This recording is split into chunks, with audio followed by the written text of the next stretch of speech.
Labari da ɗumi-ɗuminsa. A yanzu da muke samun labari da ɗumi-ɗuminsa daga masana'antar ta Kannywood. Ashe dai jaruma Hadiza Gabon ta sa an tafke jarumi a masana'antar Kannywood wato Awal Isa West.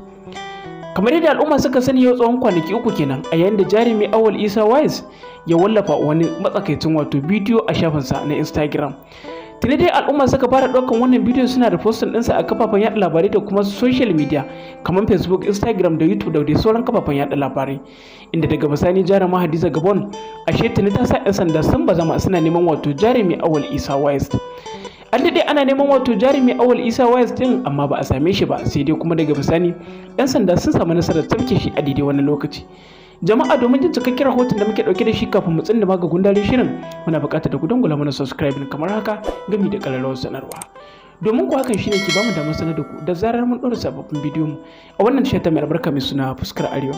Ga cikakken rahoton da muke dauke da shi.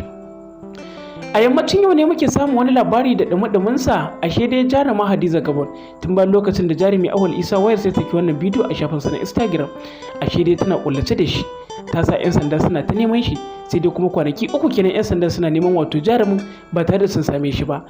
A yammacin yau ne suka samu nasarar tarke shi, domin ko jaruma Hadiza Gabon ita ce ta bada kwangilar a kamo shi, sai dai kuma bayan an kama shi an yi ta kiran wayar jarumar a inda aka ji wayar ta a kashe, domin kuwa ba ma ta bukatar ta saurare su kar ma a kira ta a waya a ce ta sake shi. Al'umma sun sani cewa menene asalin sababin wannan rigima da aka yi. Asalin wannan rigima da aka yi shine wato dalilin wani mawaki wato White Money, inda jarumi wato Adam A Zango da kuma Sarki Alino suka yi repostin din shi. A daidai wannan lokaci ne jaruma Hadiza Gabon ta fito ta wata magana a yayin da take nuna cewa 'yan masana'antar Kano suna neman gindin zama.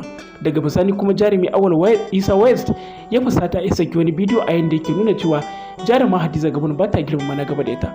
Wannan maganganun suka tada hazo a kafafen yaɗa labarai da kuma social media, inda kuma daga bisani ga abin da ya faru.